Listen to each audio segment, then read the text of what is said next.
Lux presents Hollywood. The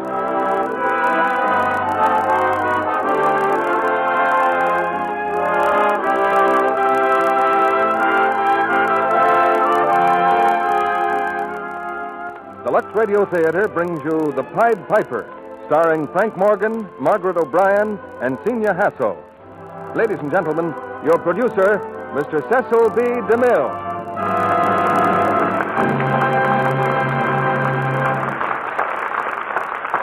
Greetings from Hollywood, ladies and gentlemen.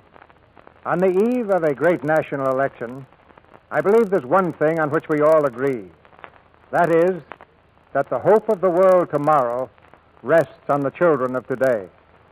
It is they, the young people, who will make this tired old world a better place in which to live. Tonight's story, The Pied Piper, a hit picture from 20th Century Fox, tells how a handful of youngsters, trapped by the Nazi invasion of France in 1940, become attached to an amazing old gentleman who is allergic to children. That amazing old gentleman is played by Frank Morgan, who's making a new picture at Metro-Goldwyn-Mayer, Hold High the Torch. And tonight he's supported by Sweden's distinguished actress, Senior Hasso.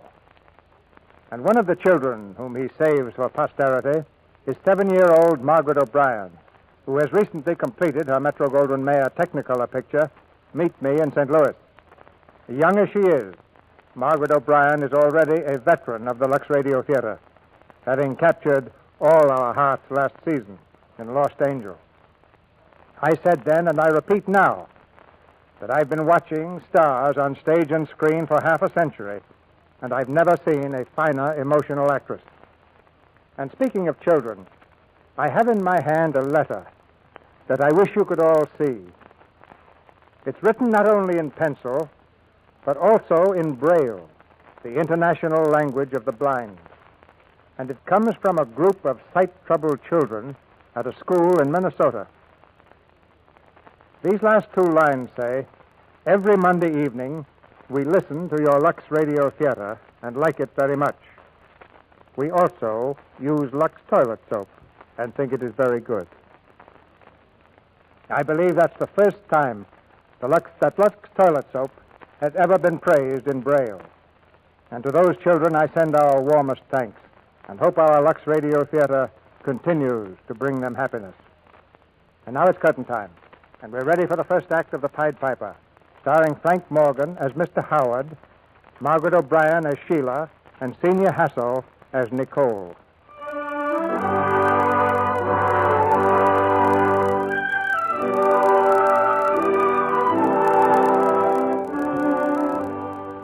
This is the story of an English gentleman named Mr. Howard, who became the father of 6 children, all in the course of a few days. This sounds a bit incredible, but it's even more incredible when you take into account the fact that Mr. Howard didn't even like children. No. It's not that I dislike children. I assure you I've never disliked children. It's simply that they make me feel uncomfortable. Children are too bright. It was in the summer of 1940 that I first met little Sheila Cavanaugh and her brother Ronnie. We were staying at the same inn in France, a quiet little place at the foot of the Alps near Switzerland. I'd been fishing there for a few days. Rather fair luck, too. I remember I came back to the inn one evening with my catch. The children were reading in the lounge, and Madame Picard was, as always, standing in back of the little hotel desk. Ah, Monsieur Howard, you have good luck today, yes? 2 very fine trout, Madame. One for me and one for you for supper. Monsieur, what an accomplishment. 2 of them. Yeah. Look, children, are they not beautiful? My father caught 5 today. Oh, did he? Probably fishing with worms. Oh, no, sir. He was fishing with an artificial fly. Yesterday he caught 10. Yeah, really, is that so? Ah, but children, your father is such a young man. Monsieur Howard, you must be tired. Sit down, rest. I will take the fish to Emily in the kitchen. Well, thank you, Madame. Mr. Howard, What do you want? I've just been doing my lessons. Will you help me, Mr. Howard? Help you? Young woman, is that regarded as ethical? Sir? Oh, it's quite all right, Mr. Howard. Everyone helped Sheila. Oh. You see, I have to name 5 states in the United States. And the only one I can think of is Texas. Texas, yeah. Well, now, let's see. Texas, and then there's California. Right, California. And Virginia. Virginian cigarettes, you know. Virginia.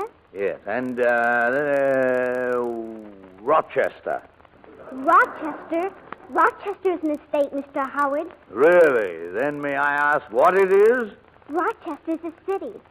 Oh, well, it may very well be a city, madam, but I don't deny that.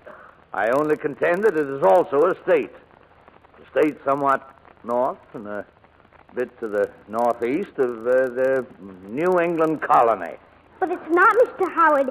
It's just a city, and that's all. It's a city in the state of New York. Did anyone ask you? No, sir. Then you'll be doing me a great favor by keeping your irresponsible conjectures to yourself. Yes, sir. Good evening. Good evening, Daddy. Evening, Mr. Howard. Yeah, good evening. Hello, Dad. Hello, son. Anybody tried the wireless this evening? We ought to be able to get some English news if Berlin hasn't jammed it. Daddy, is Rochester in the United States a city or a state? Rochester? Rochester's a city, of course. Why? Mr. Kavanaugh, have you any corroboration for that reckless statement?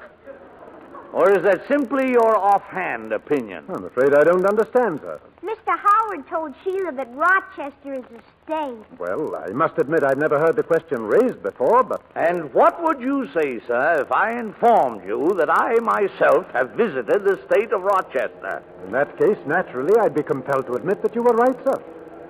Listen, Daddy. I hear planes. Listen. Yes. Quite a few, I imagine. They're German, Dad. They're Heinkel. She can tell by the motors.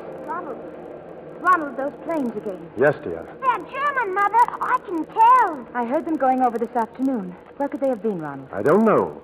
I can't understand it. The fighting is all up north in Belgium. Yes. Unless things are worse than we've heard. Is the wireless working?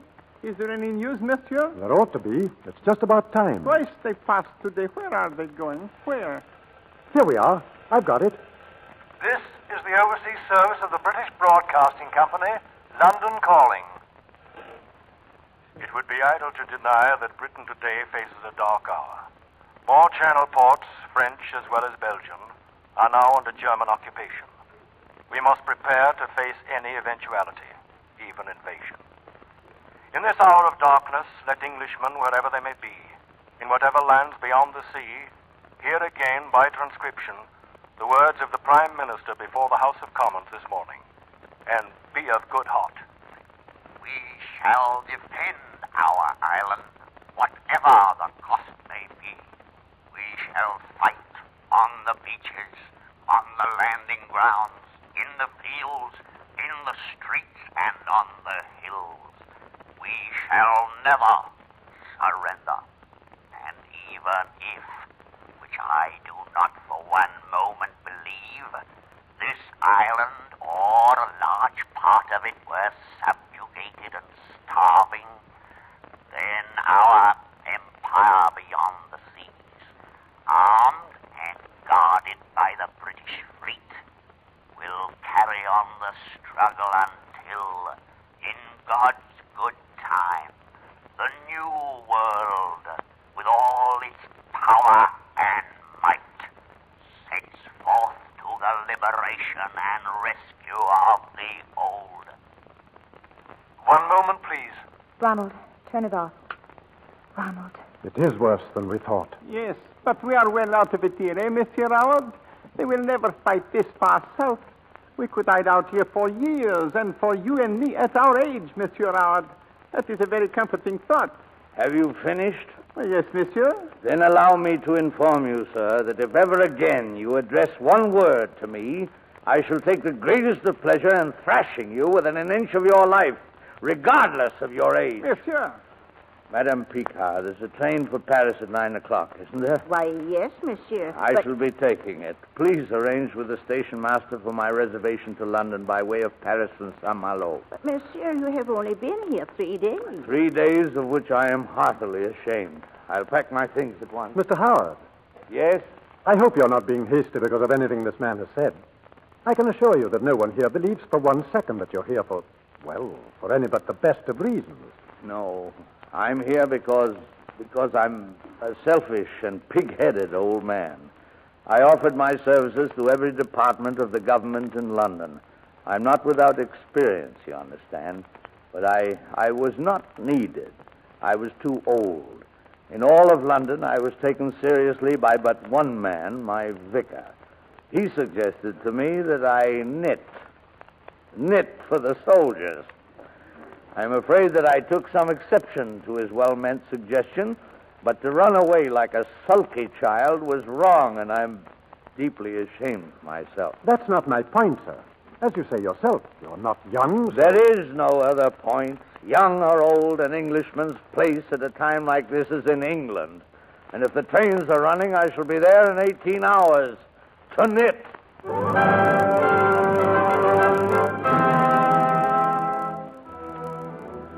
An hour later, I was in my room, still packing, when Mrs. Cavanaugh asked to see me. She seemed quite strained, nervous. Mr. Howard, do you know what my husband does? No, I can't say I do. He is an official of the League of Nations at Geneva. And in Geneva, they think that Switzerland is very likely to be invaded next. Do they really? That's where we're going tonight, back to Geneva. But is that very wise if there's danger there? It happens to be his post of duty. I see. But if Hitler does come, there won't be much food. There never is under him. I'm thinking of the children. Oh, yes? Mr. Howard, would you take them with you back to England? Do what? Would I do what? It would only be to Plymouth. My sister would meet you there, and I know it's asking an awful lot, but What, you mean that girl, too? Oh, please, she didn't mean to be rude. Sheila's really a very good child, and she'll behave, I promise you. Mrs. Cavanaugh, No, it's impossible. I'm sorry, but it's out of the question. Really, I couldn't. I simply couldn't.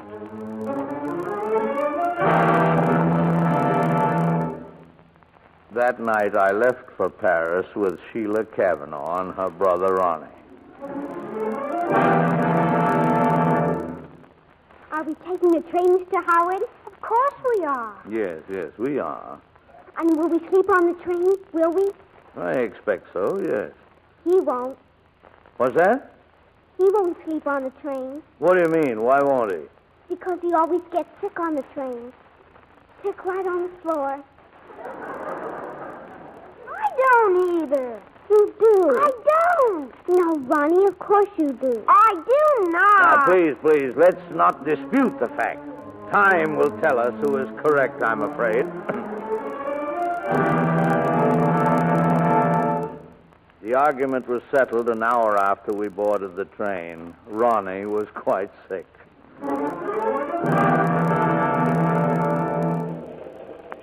With the kind aid of a French lady on the train, I took care of Ronnie as best I could. The French lady had a child of her own. She seemed to understand these things. Are you comfortable, mon petit? Madame. He speaks French, yes? Madame, what seems to be the trouble with him? He is sick, monsieur. Yes, that I understand. I told you he'd be sick. Quiet, you, quiet. It is brain sickness, monsieur. But besides, he has fever. Fever? Maybe he has eaten something. Maybe he has been too hot in a draught. That is the way it is with children. Well, but does he need a doctor? Oh, no. If he can rest a little while and keep warm, he will be all right soon. I see. Well, Sheila, how are you? Oh, very fit, sir. Thank you, sir. Yeah. Where is little Rose? Rose, viens ici. Oui, ma soeur. Récitez pour le petit garçon. Monsieur, Rose will recite for your sick little boy. He'll enjoy it. Well, thank you. How do you do, Rose? Comment allez-vous, monsieur? Alors, Rose, récitez. Ma grand-tante mère ici, dans une maison avec une fermière, avec une petite souris. Mr. Howard, why are we stopping here? I don't know, but I shall certainly find out. Don't move. I'll be right back.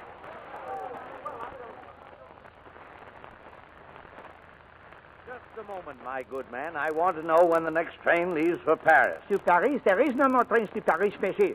No trains to the north at all. But I hold tickets. I shall report you to the management. Monsieur, do you not understand? The Germans have crossed the Marne. Maybe the trains will never run again. Never, but I have 2 small children. At your age, monsieur, that is undoubtedly magnificent.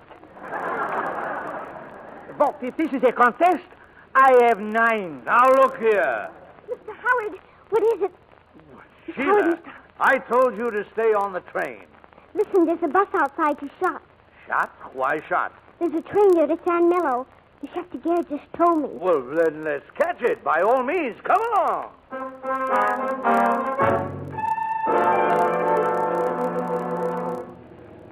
Well, this was a bit of luck, all right. I must say, Sheila, this bus idea was very clever of you. Very clever indeed. Thank you, sir. Yes, I expect that if you could break yourself of a certain insufferable pig-headedness, you'd be almost bearable. Are you comfortable, Ronnie? Yes, sir. Comment allez-vous, monsieur? Well, little Rose. So you caught the bus, too, eh? Fine. And where's your mother, little Rose? That wasn't her mother. That was her aunt. Well, where's her aunt? Good heavens, did we leave her behind? Well, yes, Mr. Howard. What is this? Don Louis le Papier. What are you muttering to her? I'm asking her for a piece of paper her aunt gave her. Voila. Here it is, Mr. Howard. There's something written on it. Henri Tenoir, Dickens Hotel, Russell Square, London. I don't understand. Who is this Henri Tenoir? That's Rose's father. He's a waiter. But of what possible interest could his address be? Oh, so that's it. I'm to burden myself with another female child. But, Mr. Howard, they haven't any house. The Germans burned it down, and they haven't anywhere to go at all. Don't you see? Yeah. Come one, come all, eh, woman? But you wouldn't want them caught by the Germans, would you? That is not the point. Oh, don't cry, Rose. You're pretty, Pa. Mr. Howard, I rather like you. Don't you see? Rose can take care of Ronnie, and I can take care of her, so you'll have no bother. Yeah, that's all very neatly arranged, eh? Well, perhaps I have something to say on the subject. I do not propose to become the Mecca of every unfortunate child in France. No, sir. When we get to shop, I shall turn her over to the authorities and leave it to them to get her back to her aunt. Yes, sir. It's the only intelligent way to deal with such situations. Yes, sir. Ronnie, would you tell Rose what Mr. Howard is going to do? All right. Rose. Wait. Rose. Yeah, this is just a moment. Yes, sir? What was the name of that hotel? The Dickens Hotel, sir. I never heard of it in my life, but I imagine we'll be able to find it. Oh, Mr. Howard. Oh, thank you, sir. We were about 40 miles from Chat when the bus stopped to repair a tire.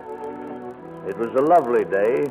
There was a stream just off the road where we sat down to have our lunch under the trees. And then the planes came. German planes. They dropped out of the sky, swarmed down toward the road and the bus. It didn't seem possible that they were trying to kill us.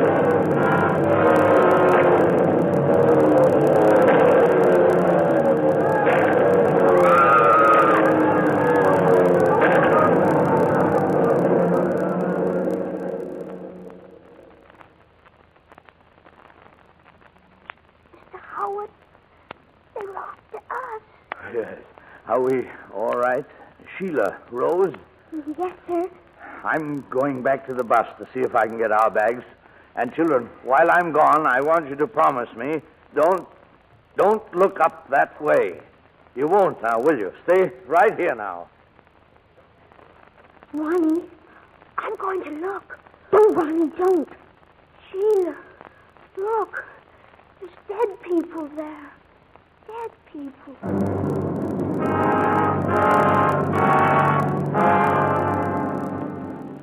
We were still there on the road when night came, and I herded the 3 children into a deserted old barn to sleep. But then I noticed that there were no longer 3 children, there were 4. The 4th was a boy with a pale, thin face, and the dull glazed eyes of a child in terror. He couldn't seem to talk. He only repeated one phrase, over and over.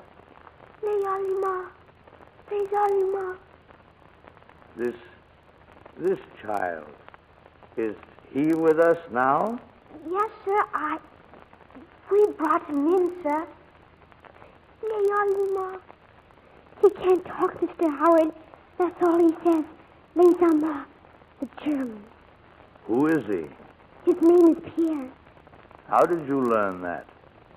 He told us. But he can't talk. No, sir. May we speak to you privately, sir? Well, yes, of course. He was in the bus. Didn't you see him? The dead people, sir. They were his father and mother. I see.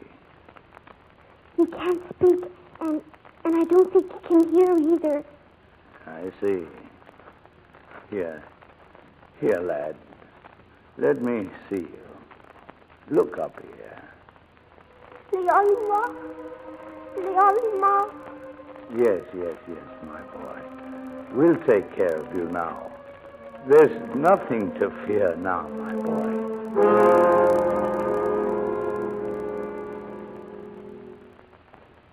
Mr. Howard. Yes, Sheila. I can't go to sleep. Oh, but you must try. Yes.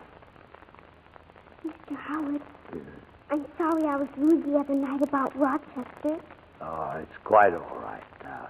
Doesn't matter in the least. I was wrong, you know. No, not at all. I may very well have been wrong myself. There's so many of those American states. Kansas, what's that Indian state? Massachusetts? Massachusetts, that's it. Seemed very likely there might be another named Rochester.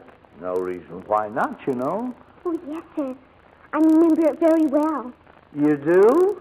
Oh, yes, indeed. A very important industrial state.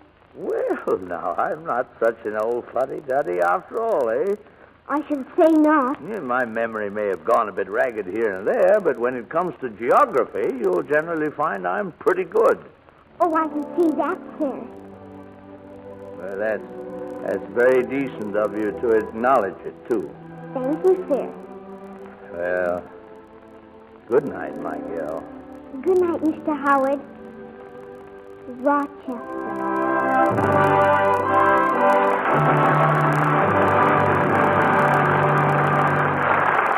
In a few minutes, Mr. DeMille and our stars will bring us Act Two of The Pied Piper.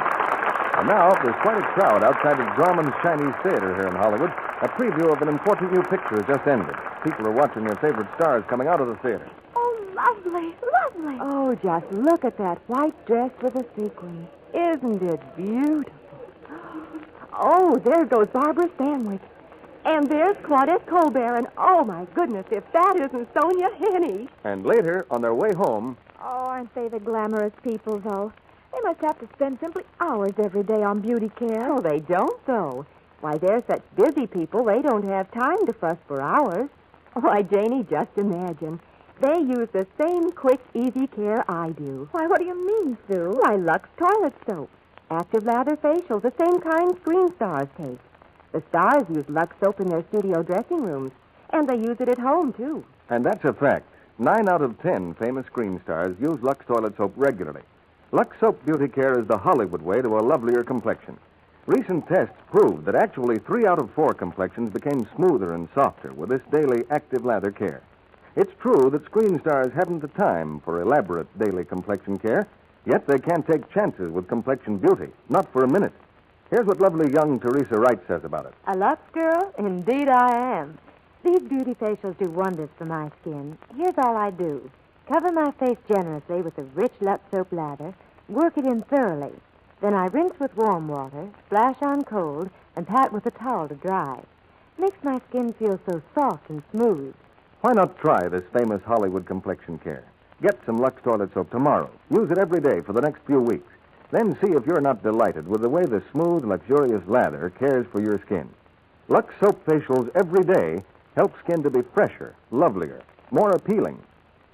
We pause now for station identification. This is CBS, the Columbia Broadcasting System.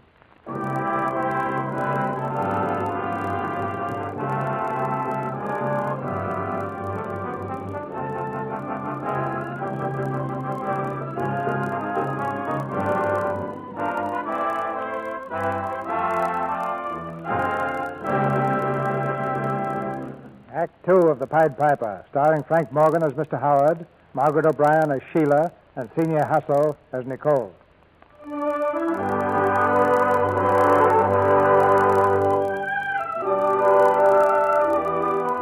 the Pied Piper of old led his children to a happy land beyond the mountains, so our piper, Mr. Howard, tried to lead his children beyond the sea, to security, to safety, to England. It took us 3 days to reach Chartres. I remembered then that I had a friend there, a young lady named Nicole Rougeron, whom I'd met on a vacation in Saint Moritz. I decided I would appeal to her for help, but I had to warn the children to be careful. Yes. No excitement, please. We're in a very unpleasant situation. First, no more English, understand? If any of us is heard speaking English, well, it would be really in for it. Now, you understand that, don't you? Oh, yes, sir. Sheila? Yes, yes. That's it. Speak French. Oui, monsieur. Well, not to me, not to me. Oh, what are you going to do? Well, I suggest we play a little game. I shall be, or rather, I shall pretend to be, very old and stone deaf.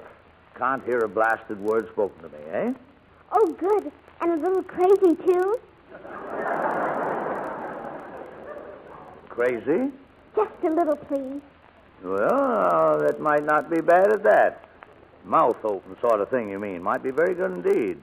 I might babble a bit, too, you know. Oh, no, Mr. Howard. Oh, no? I think that might be a little too much. Oh. Overdoing it, eh? I thought it was rather good. Stop that now. This is a serious business. Very serious business. Come along now. We'll try to find my friend, Mademoiselle Nicole.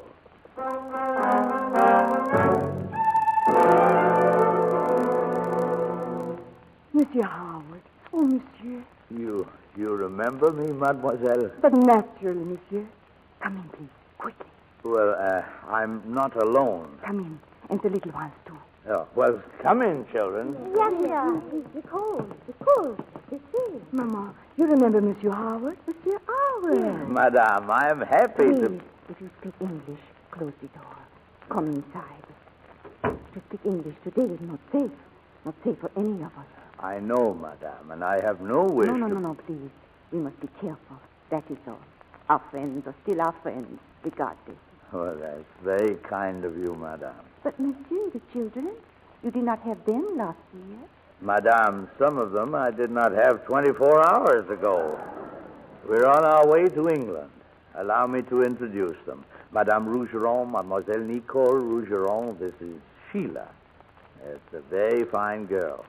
And this is her brother, Ronnie. This is Rose, this is Pierre, and this is... Who is this? Mark Twain, bro. What? Where did you come from? I've never seen this one in my life. Sheila! Yes, sir. When did he join us? Well, he's been with us off and on since yesterday. I see. You mean, monsieur, you don't know who he is? No, but on this trip that doesn't seem to be necessary. Boy, where did you spring from? Come on, speak up. It's Bretano, meneer. That is Dutch. His name is Villain, not William, Villain. Yes? How do you know that, Sheila? He told us. Listen to this, mademoiselle. Sheila, do you speak Dutch? Oh, no, sir. Do you understand Dutch? No, sir. But he told you. Yes, sir. Then in what language did he tell you? In no language. He just told us. Well, I suppose there must be some normal explanation for this system of communication. Very well, Willem. We'll do what we can for you. Of course. The poor little ones. I wonder if they would like something to eat. Oh, of course they... Yes, they understand that all right, too. I am occasionally seized with the conviction that I am convoying guinea pigs. Monsieur Howard, you do understand that you are in great danger here? Yes, I do. And I promise in just a few minutes, when I rested a bit, we'll be on our way. But I was hoping to see Colonel Rougeron also. We have not heard from my father for several months. At that time, he was with his regiment before Metz. Oh. You have my sympathy, mademoiselle. I understand. You see, I too have suffered a loss. You remember my son, John? John? Yes, but... Well, I regret to inform you that he was killed. He was in the RAF, you know, shot down 2 months ago. Gave a very decent account of himself, I understand, before they got him. Then he's dead? Excuse me, please.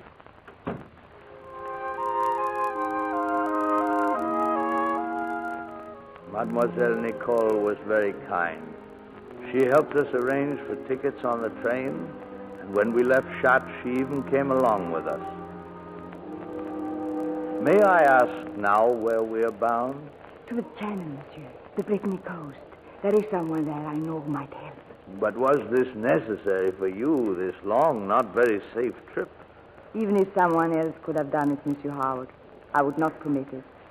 It is a thing that I must do myself alone. Mademoiselle, I appreciate this, even if I do not understand it. It would be just a year ago, wouldn't it? That month in Samoritz. But a long, long year. And a sad one. Yes. It's all quite hard to realize. Every now and then I feel it's all a dream. And presently we'll all wake up. And perhaps John will walk in and we'll sit down and talk together again. I know. It took 3 to bring him down, you know. You remember him kindly, don't you? Oh, yes. Yes, I do. His letters and our last, our only visit together in Paris. You saw him in Paris? Once. Just once for 3 days. It was just before the invasion. Oh, we had a beautiful 3 days together. But I had no idea of that. No. We told nobody. In time we would have, I suppose.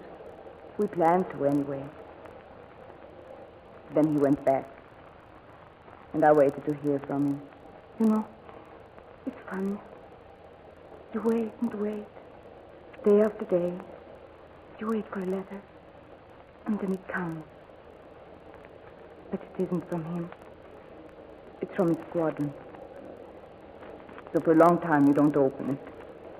You just sit there and hold it, wishing you need never open it. Because you know that a letter from his squadron, from a friend, can have but one thing to tell. And then at last you do open it. My dear child.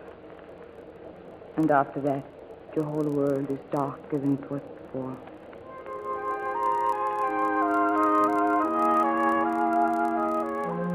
Nicole's loss had been as great as mine, and I understood then why she had come with us.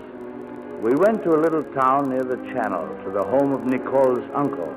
With the children off to bed, he listened to our story, smoking his pipe, nodding quietly. And what do you propose now, Nicole? You have fishing boats, Uncle. You know young men who are not afraid. Can't you find one who will take Monsieur Hard and the children across the Channel? I'm quite prepared to pay, you understand. And what is the price of a man's life, monsieur? But, Uncle, they are little children. They must not be left here. Our country is no longer a place for children. Our country? Our country is no longer our country. You do not know, Nicole. You have not begun to learn what it is to live under the Boche. How do I know I can trust this man? But I know him, Uncle. I know him very, very well. How do I know I can trust you? Oh, but, Uncle, How do you know you can trust me? I refuse even to think such a thing. Under the Bosch, child, that is what happens. As I have said before, I have no wish to involve anyone else in my own personal problems. I shall, of course, leave the house. No, please. Let me think about it, monsieur. But, listen. Do you hear? That's a raid on Brest. It's the harbor. They're off to the ships. Why, those filthy... No, monsieur. That's a British raid. Those are British planes. British? That's it. They're after Hitler. That was the report in Brest today, that he was there inspecting the invasion fleet. Well, after Mr. Schickelgruber, eh? Well... What is it? Is it a raid? I should say it is. Those are British planes, Sheila, the RAF. Our plane. I've got to get a look at this, by George. Yes, there they are. See? Bang! That's it, boys. Bang! Hit them again! Bang! Bang! By George, this is the greatest thing I've ever seen in my life. Bang!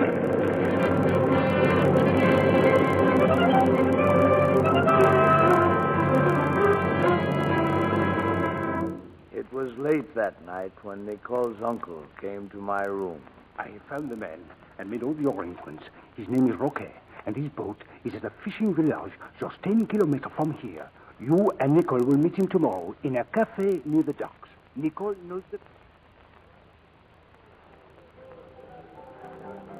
Rocky. Monsieur Rocky. Nicole, que diable faites-vous ici? Mon grand-père, Monsieur Howard. Monsieur Howard ne comprend pas le français. Oh, yes. All right. You have the boat. The boat. It is by the bottom of the lighthouse. You understand? Yes. From the outside of the cafe, you will see the lighthouse. To the right. You understand? Yes. When do we start? Now, tonight. The sooner the better. Bonsoir. Bonsoir, Nicole. Bonsoir, grand-père. Bonsoir, Monsieur Rocky.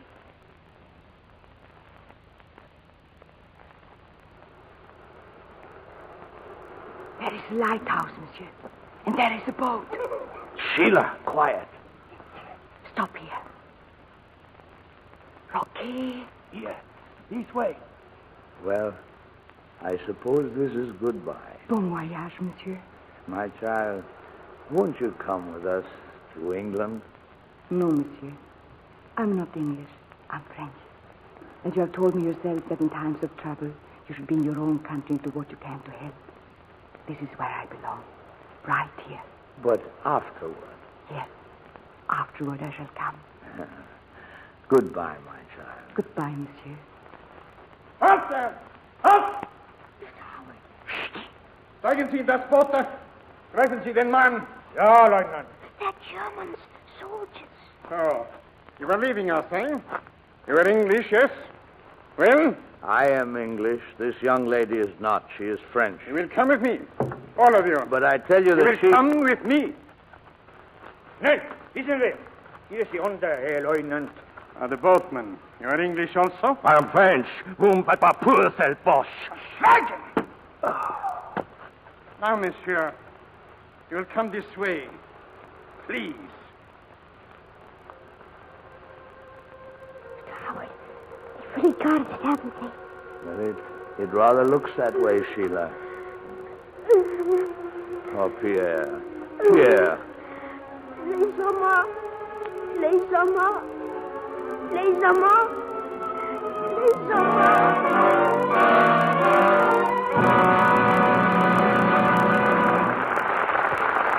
In a few moments, Mr. DeMille and our stars will return in Act 3 of The Pied Piper. And now, a tired businessman, a really tired businessman, is being reminded of a promise. I'm so glad you got home a little early, dear. We promised the Sloanes we'd go with them to that political meeting tonight. Oh, say, Mary, do we have to go to that? It's been an awful day. I'm fagged out. Wait and see how you feel after dinner. It's time for a shower if you want one, Jim. I just put fresh towels and soap in the bathroom. On the road to Mandalay. Oh, boy, this soap sure knows how to lather. Where the flying fishes play. And the dawn comes up.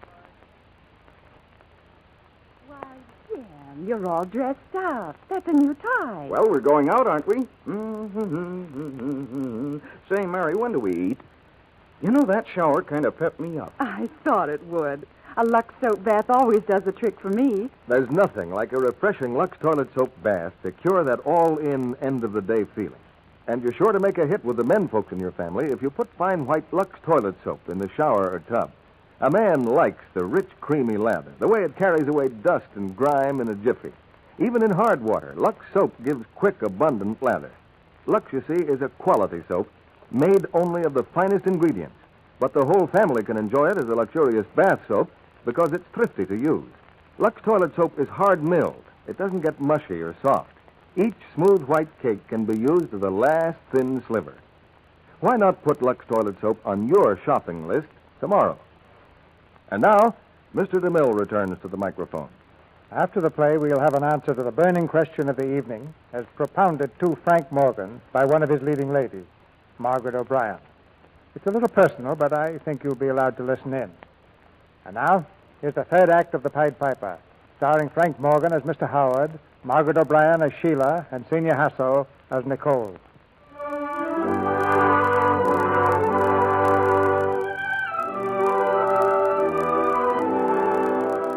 The land of hope lay just across the channel, a few miles of water between refuge and despair. But Mr. Howard and the children were on the wrong side. They brought us to a house in the town, the headquarters of the Gestapo. The children and Nicole and Roquet and I. They took us before a major who sat smiling at us from behind his desk. Very touching, yes. A lovely group of children, mein Herr. Well, I suppose you know that Charandon has been arrested? I haven't the foggiest idea what you're talking about. Nor have you ever heard of Major Cochrane, I suppose, of Army Intelligence War Office in London? No. Your memory obviously needs freshening. An English gentleman traveling across France with 5 children anxious only to get home. A pretty and most disarming device. It happens to be the truth. Who are these children? Where did you get them? The 2 English children belong to friends of mine. The others... You insist on that absurd story. You asked for the truth, didn't you? Yes, I shall get it. You see, we know who sent the information to the English of the Führer's visit to the fleet at Brest. We know who caused that raid. You and Charandon. What we do not know is how that message was passed through to England. That is what you are going to tell us, Mr. Englishman. And as soon as it is told, the pain will stop, not before. Take them away. This way. I say, one question, please. Did they get him? Get whom? Hitler. Of course not. Oh, that's too bad.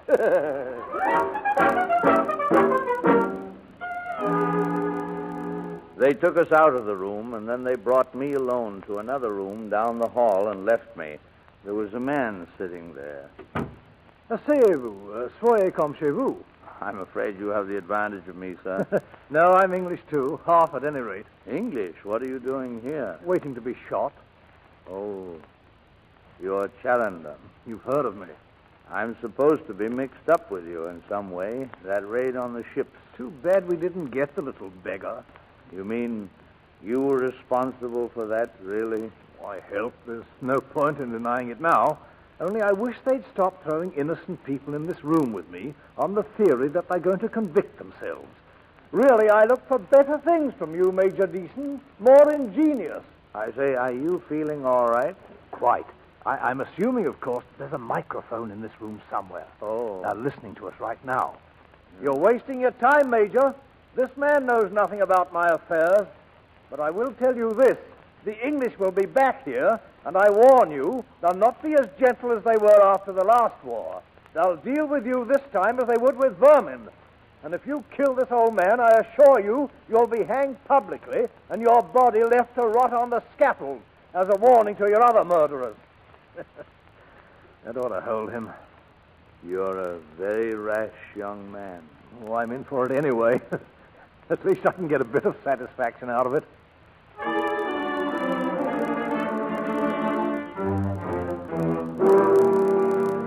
The major had evidently heard enough. A few minutes later, he sent for me. You're going a little bored with your friend Charandon. Really? If I were in your place, I would not dismiss what he says too lightly. Look out of the window there. A very pleasant garden, isn't it? Very. That is where your friend, Mr. Carrington, is going to die in just a few minutes, unless you decide to help him. I know nothing whatever of his work or how he went about it. Nor if I knew would I tell you. Look, they're bringing him out. You see? It's a very little thing that I ask. Tell me how he got the information out of France, and I will stop this execution. I've told you truthfully, I do not know. You haven't much time. Nobody would ever know. I promise you. Can't you understand? I know nothing. As you wish. Just a few seconds now. Are you going to tell me? Well? Too late, I'm afraid. Pippi, come to the window. Would you like to see what you've done? Swine. Foul, filthy swine. Sit down. You puzzle me, really. If you are a spy, you are at least a very clever one. What did you intend to do with those children? What? The children. What did you plan to do with them? I don't know. I hadn't thought. Send them to America, I suppose. America? Why America? But I have a married daughter who lives in a district called Long Island. She would have made a home for them until the war was over. Are you seriously asking me to believe that a woman in America would make a home for 5 dirty little children that you've picked up? I'm no longer interested in what you believe. Listen, I'll confess anything you wish if you'll only let them go. And Mademoiselle, too. If you'll do that, I'll confess to anything you say. It is impossible. I simply do not know what to make of you. I can only say that you must be a very brave man to make such an offer. No, not brave. Just old. The Major was not finished with me yet. The next day I saw him again. I do not alone. believe one word of your story about these children, particularly about your plan to send them to America. I'll say anything you wish if you'll only let them go. What about the Jewish child? Jewish? Which Jewish child? The dark one. Is he Jewish? It didn't occur to me to ask. But in America, would they accept a Jewish child? I don't believe that they'd turn down any child. Even a German. Even a German? Are you positive of that? Yes. Mr. Howard, how would you like to continue your trip to England? Not without the children. And Mademoiselle? No, she wants to stay here in France. But if I were to let you go to England with the children, would you be grateful enough to do me a small service? That would depend on what it was. There's a certain person to be taken to America. I do not want to advertise her journey, but... If you think for 1 second that I would introduce a German agent into America, you're even a greater fool than I thought you were. She can hardly act as an agent. She's only 5 years old. 5? Yeah. Now, listen carefully. This little girl is my niece. Her father, my younger brother, is dead. Her mother, we learned later, was not wholly Aryan, so we were compelled to dispose of her. But the unfortunate problem of the child remains. Half Aryan, half Jewish. She happens to be a sweet child, and I would feel better if she were with my older brother in the United States. He is an American citizen. She would be safer, you mean? As you wish. His name is Rupert Deason. He now has a business, a grocery, in a city named Rochester in New York State. City? The city of Rochester, New York. Are you positive? Of course I'm positive. What are you talking about? Have you not ever heard of it? Oh, yes, certainly I've heard of it. His address is 600 North 3rd Street, and that is where I want her to go. Meanwhile, Mademoiselle may return to her home in Chartres. And no harm will come to her. Not unless you are foolish enough to tell anyone of this arrangement. Very well. I should be very glad to take the child and see that she's delivered to her uncle. What is your address in London? I shall send for you when we arrive there. 42 Curzon Street. Yours, I assume, will be a cell in the Tower of London.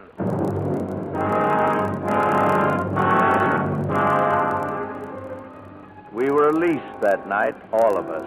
Roque had the boat ready, and we stood lined up on the deck waiting for the little girl we were to take with us.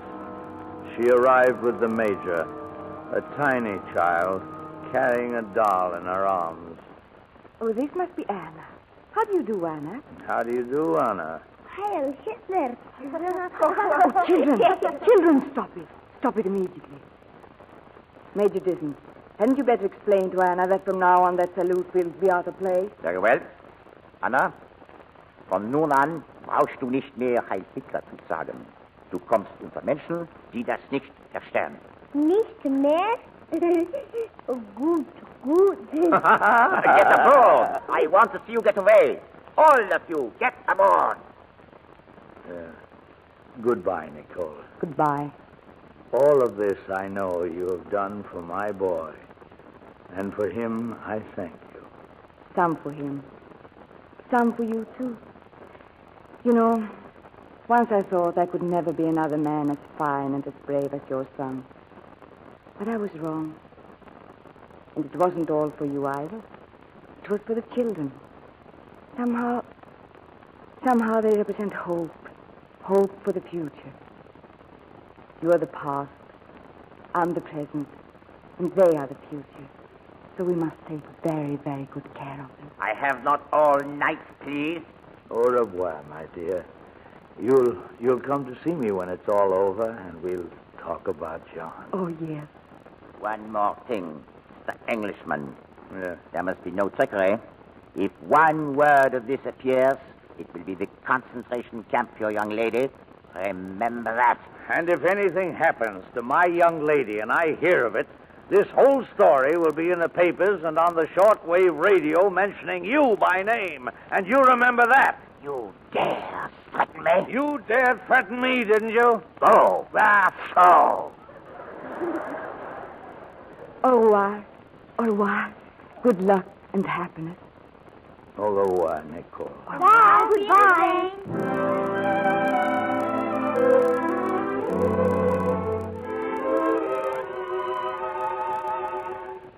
Well, we're on our way, children. I think you'd all better go below and see if you can't get some sleep. Do we have to take off our clothes tonight? No, you may sleep with them on tonight. Good night. Good night, my dear. Good night, little Anna. We're all friends now. Good night, Herr Howard. Sheila. Yes, sir? There's a little matter I think I ought to clear up with you. You remember our little discussion regarding Rochester? But yes, Mr. Howard, but I told you. I know, but it seems that we were both wrong. Really? Yes, I happened to be talking it over with a fellow the other night. A fellow knew all about it. It's not a state at all, it's a city. A city in New York State.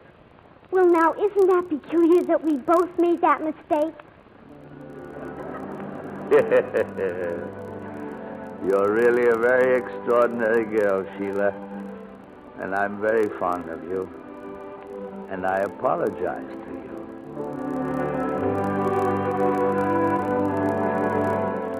We reached the English coast the next morning, and in 2 weeks I'd seen them all off to America. That was 4 years ago. I've been in government work since then. I knit.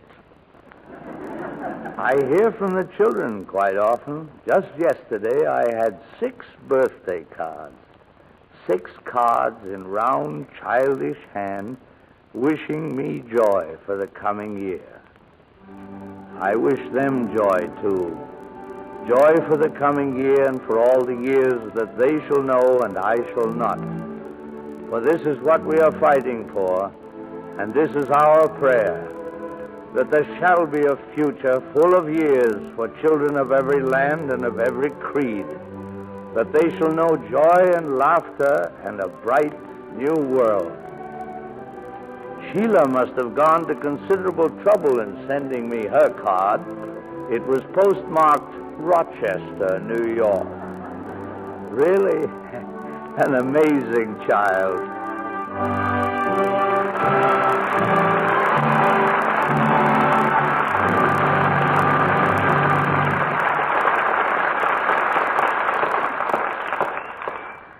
And now our stars, Frank Morgan, Margaret O'Brien, and Senior Hasso, come to the footlights to receive our thanks and to help answer a question that I'm sure has been on all our minds. Tell me, Frank, are you preparing to lose an election bet? Election bet? Certainly not. Not honestly. I mean, honestly not. I might report that Mr. Morgan brings to our footlights the most luxurious chin foliage ever seen on the stage of the Lux Radio Theater. Well, thank you, C.B. I didn't think you'd notice it. What's the beard for, Mr. Morgan? What? What's the beard for, Mr. Morgan? Well, it's for a picture I'm making. I'm surprised you can talk through it. Talk through it. Why, down on his ranch, Mr. Morgan is one of the best hog callers in the county. Well, thank you, C.B. Can you really call hogs, Mr. Morgan? Miss Hasso and I call hogs. They come running with apples in their mouths, all set for roasting. Would you like to hear me? Yes. Look at the sweet skirts we go. What? Quiet, please. You'll miss the delicate inflections. Now. Suey, suey, suey, suey. Suey me, suey me, suey me.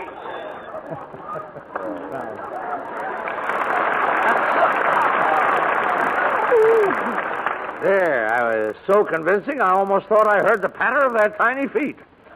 Do you think you could do it, Margaret? Well, I'll try. Oh, yes. Go ahead, Margaret. Do it. All right. Suey, suey, suey. My word, they're coming. Look out, everybody. You see, Frank, Margaret's quite a versatile actress. She can even go you one better on hog calling. Can you call hogs, Miss Hassel? No, Margaret. Not in English, only in Swedish. But Miss Hasso is a very distinguished actress, Margaret. She's won every award for acting that Sweden offers. And she's appearing now in the Metro-Goldwyn-Mayer picture, Seventh Cross. You know, C.B., George G. Nathan calls Miss Hasso the most attractive new foreign actress in America.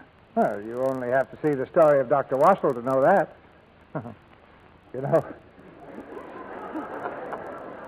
You know, one of the reasons for that attractiveness, Frank? Yeah, I know. Lux soap. Well, thank you. Thank you. You're very kind. But it is true that I've used Lux toilet soap ever since I came to America. Same here. You've used it ever since you came to America, Margaret? Yes, ever since I forgot to wash. Oh, well, I'm sure, Margaret, that can't be often, judging from the memory you've shown here tonight. Can you plumb up your memory and tell us what's on Lux next Monday night, C.B.? Now, for next Monday night, Frank, we have one of the most dramatic stories of modern times. The universal screen hit, Magnificent Obsession. And our stars will be Claudette Colbert and Don Amici. It's a gripping love story in which a man sacrifices himself for a woman and loses her, but in devoting his life to helping others, achieves a final and dramatic happiness. Sounds like November 13th is the lucky number, C.B. Good night. Good night. Good night. Good night. Good night. Your hug calling certainly brought home the bacon.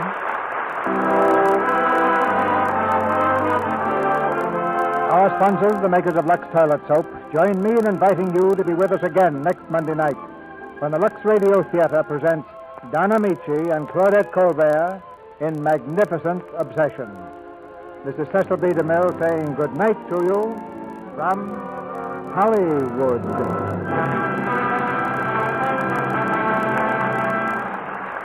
Here's an important reminder from your local post office. Christmas mailing this year is expected to top the 1943 holiday volume by 25%. So if you want to be sure that your gifts reach their destination on time, mail them during this coming month, no later than December 1st. The Pied Piper was presented through the courtesy of 20th Century Fox. Our music was directed by Louis Silvers. This program is broadcast to our fighting forces overseas through cooperation with the Armed Forces Radio Service. And this is your announcer, John N. Kennedy, reminding you to tune in again next Monday night to hear Magnificent Obsession with Claudette Colbert and Don Amici. Fry. Grand for cake and pie. Fry. Every time you fry. Fry. It's the shortening by. Yes, ma'am. New Spry cakes are lighter, better tasting. Spry pastry is so tender and flaky. Spry fried foods are crispier, so digestible. So be a better cook. Bake and fry with Spry. Be sure to listen in next Monday night to the Lux Radio Theater presentation of The Magnificent Obsession with Claudette Colbert and Don Amici. This is CBS, the Columbia Broadcasting System.